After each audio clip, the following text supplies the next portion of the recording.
spolupráci s Mestským kultúrnym strediskom v Levoči. Vy, milá mládež, ste ako poslovia oživenia významných osobností v histórii Slovenskej republiky, ktorých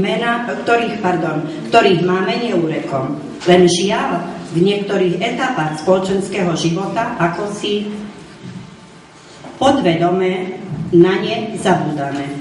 V druhom ročníku projektu Posolstvo si dnes pripomenieme významné osobnosti v histórii Slovenskej republiky, a to významnú osobnosť na pôde literatúry Martina Kukučina, Ľudovita Fúlu ako ilustrátora a ďalšiu významnú osobnosť Milana Rastislava Štefánika. Na dnešnom skutočnosti kráča len udalosť s Jalovicou nezišla mu z úmu. Jalovica, motor trnka sú tie predmety, ktoré v jeho hlave strašia. Niekedy zjaví sa mu Eva a vtedy mráz ho prechodí. Kráča z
Pozri, jaká kočka. Pozri. Začala tak nohy vykladať. Počkaj, pozri ešte raz. Kam vykladaš tie nohy? Požaj daj dolu. Ty jedna. A tie žuvačky povykľúvať. Ešte žuvačky.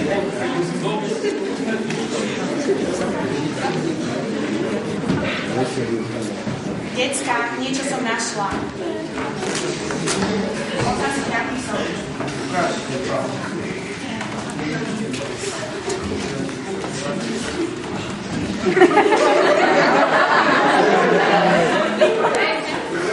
Aha, to je dobré, zmeníme tvoj sranda. Ukáž to.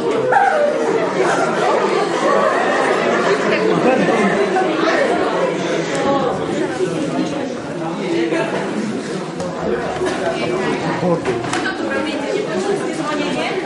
Čaučka! Rastislav Štefánik, jeden z najvýznamnejších hodnostárov francúzskej armády. Ovenčený vysokými vyznamenaniami Francúzska a Talianska. Minister vojny Československej republiky. Vedec svetového mena, znávaný diplomat, priateľ najvplyvnejších osobností v rôznych končinách sveta. To čo ste mu urobili? Nič. A toto má čo znamená? Pokažte to ukázať. Keď ste takí šikovní, teraz budete rozprávať vy. Ľuboš, čo vieš o Štefánikovi? Dia Šamoríne stovežatá práva rýchlo podmanila srdce mladého Štefánika. Naplno sa vrhlo do aktivít slovenských študentských spolkov a chvíľu spoločenského života. Výborne. Ema?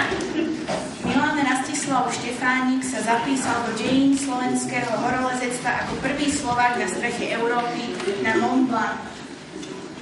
Istý čas bol držiteľom slovenského výškového rekordu aj rekordérom v celkovej dĺžke pobytu na Mont Blanc. Dovedna tam strávil vyše 50 dní kvôli pozorovaniu hviezdnej oblohy. vedeckými štúdiami z oblasti pozorovania Slnka, heliografie a spektrálnej analýzy si Štefánik získal uznanie Francúzskej akadémie. Perfektne, Laura? Viedol mnohé výpravy, napríklad do Turkestanu, kde pozoroval zatmenie Slnka, na Tahiti zas Halleyovú kométu. Tak si vydobil aj vedecký úspech. Z ostrova Vaval si odniesol najlepšie astronomické výsledky, ktorými si získal autoritu vo vedeckých kruhoch. A čo ty, Maťo?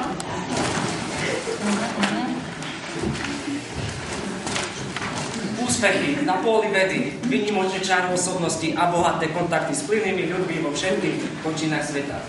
To sú výsledky Štefánikových cestovateľských aktivít v časoch pred vypuknutím prvej svetovej vojny.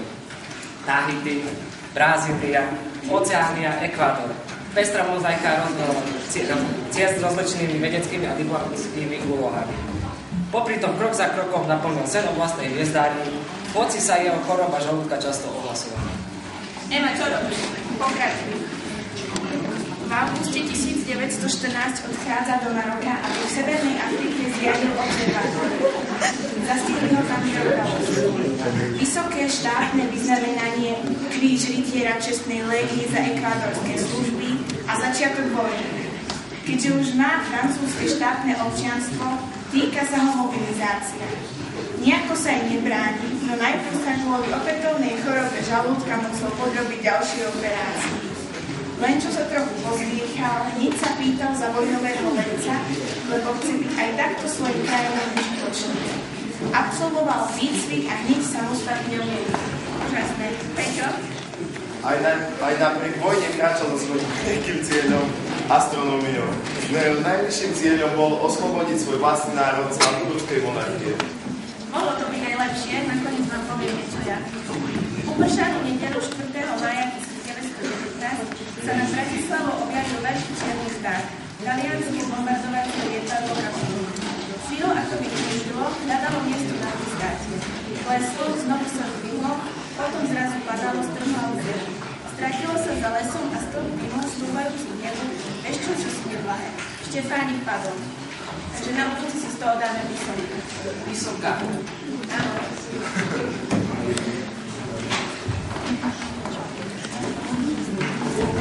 To všetko.